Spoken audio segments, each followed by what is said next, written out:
Hello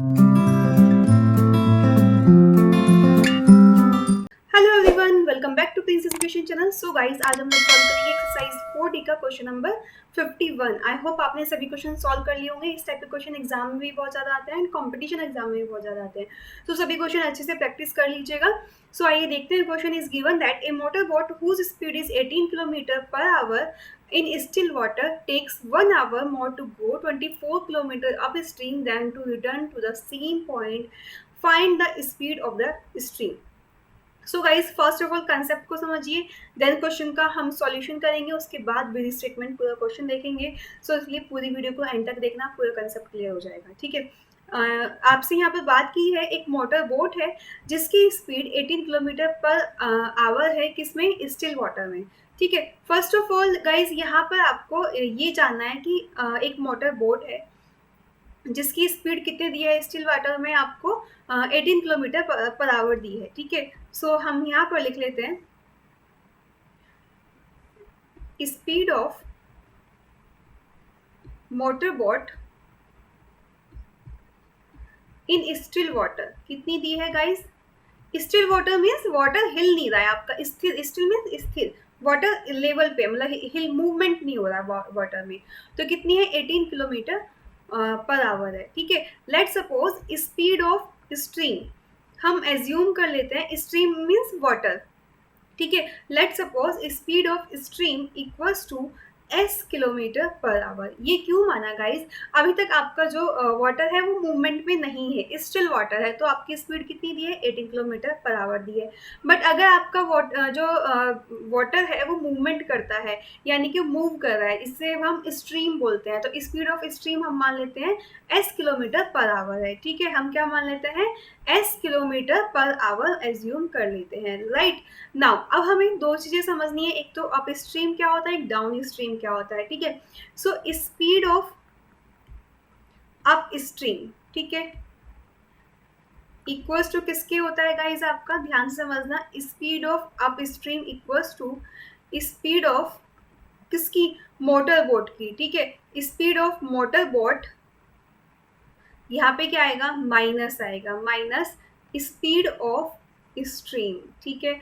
आपको इस stream तो मालूम हो गया क्या होता है कि वाटर का मूवमेंट, जब वाटर आपका मूव कर रहा है। अप स्ट्रीम का मतलब जब आपकी जो वाटर बोट है वो पानी के अपोजिट डायरेक्शन में है, मीन्स आपकी मोटर बोट इस डायरेक्शन में मूव कर रही है, पानी इस डायरेक्शन में मूव कर रहा है।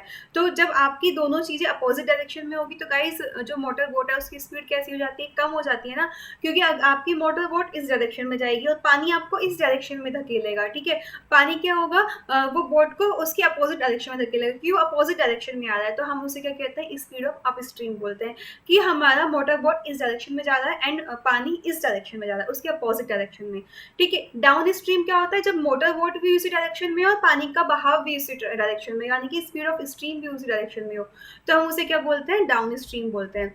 So speed of down stream, ये कंसेप्ट अगर आपको नहीं मालूम होगा ना, देन आप क्वेश्चन नहीं सॉल्व कर पाएंगे। राइट। तो speed of motor boat plus speed of stream. Right. तो ये कंसेप्ट आपको, ये दो पॉइंट्स आपको अच्छे से मालूम होने चाहिए कि अप स्ट्रीम क्या होता है, डाउन स्ट्रीम क्या होता है और स्ट्रीम क्या होता है। राइट। ये चीजें जो मेन पॉइंट्स हैं ये यही है कंसेप्ट को समझने के लिए। First of all speed of motor boat, ये मोटर बोट की जो स्पीड है, ये क्या है? स्पीड ऑफ स्ट्रीम, यानी कि पानी जो मूव कर रहा है। ठीक है। Now up stream and down stream in दोनों से आता है, यानी कि मोटर बोट का speed and speed of stream. ठीक है। नाउ फ्रेंड्स, आगे हम क्वेश्चन को सॉल्व करते हैं। ठीक है। आपको क्वेश्चन में क्या गिवन है? A motor boat whose speed is 18 kilometre per hour in still water. ये तो आपको पता चल गया मोटर बोट की स्पीड दे दी। ठीक है। आगे स्टेटमेंट पर रीड आउट करते हैं। Takes 1 hour more to go 24 kilometre up stream then to return to the same point. Means जब वो अप स्ट्रीम डायरेक्शन में जा रहा है वो 1 घंटा ज़्यादा लेता है, किससे? रिटर्निंग से। मीन्स वो उसी पॉइंट पर वापस आ रहा है। मान लीजिए आप इस पॉइंट से आपको इस पॉइंट पर जाना है, तो जब आप यहाँ से यहाँ तक जा रहे हैं ना, ठीक है, तो आपको 1 hour मोर लग रहा है, यहाँ से यहाँ तक आने में कम लग रहा है। क्यों? क्योंकि ये बोला है 1 hour मोर, ये अप स्ट्रीम है। भाई एक चीज देखिए, जब आपकी मोटर बोट की स्पीड, ठीक है, और पानी की स्पीड दोनों की क्या होगी, अपोजिट डायरेक्शन में होगी, तो ऑब्वियसली बोट की स्पीड क्या हो जाती है, कम हो जाती है, क्योंकि आपकी बोट इस डायरेक्शन में जा रही है एंड स्ट्रीम पानी इस डायरेक्शन में आ रहा है, तो वो बोट की स्पीड को कम कर देता है, वो बोट को पीछे की साइड धकेलता है, तो उसमें टाइम ज़्यादा लगता है। लेकिन जब मोटर बोट भी उसी डायरेक्शन में जा रही है और पानी भी उसी डायरेक्शन में जा रहा हो, तो स्पीड क्या हो जाती है मोटर बोट की, वो बढ़ जाती है, वो स्पीड क्या हो जाती है, वो तेजी से चल लेती है, ठीक है, क्योंकि उसी डायरेक्शन में है, तो इजीली उसमें कम टाइम लगता है। सो यहाँ पर यही बोला है उसने आपको कि जो मोटर बोट है वो 1 आवर कम टाइम लेती है जाते time up stream, 24 kilometre up stream जाते टाइम, किससे, रिटर्निंग पॉइंट से। यानी कि जब जा रहा है तो अप स्ट्रीम है, दोनों की डायरेक्शन अपोजिट है, लेकिन आ रहा होगा तो क्या होगा, डाउन स्ट्रीम होगा, क्योंकि उस टाइम क्या हो जाएगी, डायरेक्शन सेम हो जाएगी। ठीक है, फर्स्ट ऑफ ऑल ये कंसेप्ट आई होप आपको समझ आ गया होगा जो मैं कहना चाह रही हूँ। नाउ स्पीड ऑफ, अब यहाँ पर क्या करेंगे, आपको स्पीड मालूम होगी, डिस्टेंस कितनी है, 24 किलोमीटर है, जाने के टाइम पे भी सेम पॉइंट है, तो डिस्टेंस कितनी हो गई हमारी, 24 किलोमीटर हो गई यहाँ से। ठीक है, तो time taken bye up stream कितना हो जाएगा, स्पीड अपॉन टाइम। ठीक है, यहाँ से हमारी ये वैल्यू कितनी आ जाएगी, 18 माइनस एस, ये हो जाएगी 18 प्लस एस। ठीक है, तो टाइम किसके इक्वल होता है, डिस्टेंस अपॉन स्पीड का, यानी कि 24 अपॉन 18 माइनस एस आवर। ठीक है, नाउ गाइज आगे हम चलते हैं, आगे हम question time taken bye down stream. ठीक है ना, नाउ टाइम टेकन बाय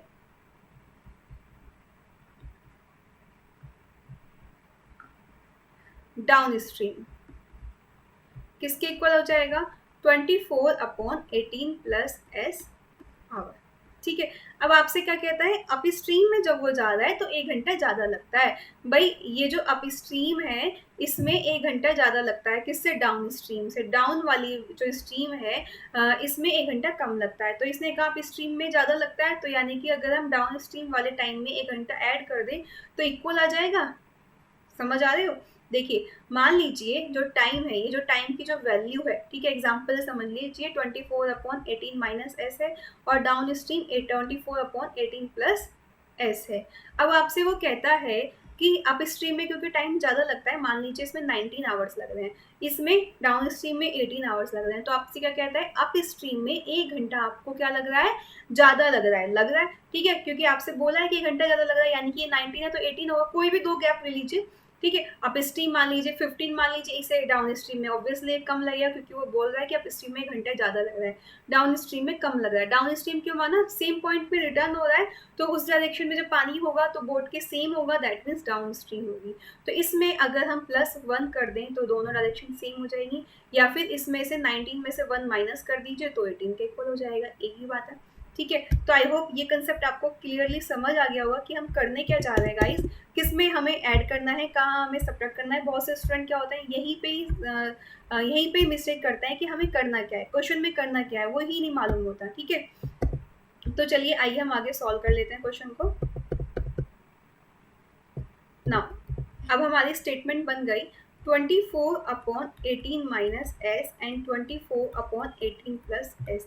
इसमें क्या हो रहा है, 1 आवर ज़्यादा लग रहा है, ठीक, अप स्ट्रीम में। तो अगर हम डाउन स्ट्रीम में 1 घंटे को ऐड कर दे, 1 आवर ऐड करते तो दोनों साइड इक्वल हो जाएंगी। चलिए अब आगे सॉल्व कर लीजिए, 24 upon 18 minus S minus 24 upon 18 plus S equals to 1। Right, ना आगे सॉल्व करते हैं हम। ठीक है, विद स्टेटमेंट भी हम लोग लास्ट में देखेंगे गाइस। ना 18 minus S into 18 plus S, 24 बाहर कॉमन ले लीजिए, 18 प्लस एस माइनस 18, जब ये मल्टीप्लाई होगा पैकेट में तो ये साइन प्लस में हो जाएगा, minus minus plus equals to 1। So guys 18 से 18 हमारा कैंसिल हो जाता है। ठीक है, तो 24 इंटू 2s अपॉन में 1। ठीक है, नाउ यहाँ पर क्या हो जाएगा, a माइनस बी और a प्लस बी का फॉर्मूला लगा दीजिए, 18 का स्क्वायर माइनस s का स्क्वायर इक्वल्स टू 1 अपॉन 1। ठीक है, ये s है, क्रॉस मल्टीप्लाई कर दीजिए यहाँ से, 24 टू ज़ा 48 s इक्वल्स टू, ठीक है, 18 का स्क्वायर कितना होता है गाइज आपका, हमारा 18 का स्क्वायर सीधा सीधा मैंने आपको स्क्वायर रूट स्क्वायर कैसे कैलकुलेट करते हैं वो बताया हुआ है। 8 8 कितना होता है, 8 8 64 एंड 1 यहाँ पर. नाउ 8 1 8 एंड 8 2 16, तो उसे यहाँ पे रखिए. इसका 4 लीजिए. 6 6 कितना होता है? 12 होता है. वो 1 यहाँ पर ऐड कर दीजिए. 2 एंड ये 3. ठीक है, तो कितना हो गया? C24 हो गया आपका. तो 18 का स्क्वायर कितना हो गया गाइस हमारा? C24 हो गया. ठीक है, now C24 minus S square. Right, पूरी टर्म को लेफ्ट साइड ले जाइए. S square plus 48s minus C24 equals to 0. Right, ये ऐसे आपका C24 के ऐसे फैक्टर की आपका क्या आ जाए? 48 आ जाए. राइट, नाउ चलिए करते हैं C24 के ऐसे factor. Now 2 1 2, 2 6 12, 2 2 4. Now 2 8 16, 2 1 2. Now 9 1 9 9 81, C 3 9, C 1 3. ठीक है, नाउ गाइज अगर हम देखते हैं इसके फैक्टर आगे हम कर लेते हैं. 2 9 18, 18 3 54 एंड 2 3 6. 54 माइनस 6 कितना हो जाता है? 48 हो जाता है. ये हमारे इसके फैक्टर हो जाएंगे. ठीक है, सो गाइज जितनी ज़्यादा प्रैक्टिस करेंगे उतनी इजीली आप फैक्टराइजेशन करना सीख जाएंगे. तो यहाँ से हमारे 48 के फैक्टर कितने हो गए? 54 minus 6 into S minus 324 equals to 0. So s square plus 54s minus 6x minus 324 equals to 0. Pairing कीजिए s into S plus 54 minus 6 into S plus 54 equals to 0. s plus 54 into S minus 6 equals to 0. Right, now आगे solve करते हैं question को. ठीक है, now आगे solve करेंगे guys हम लोग यहाँ पर.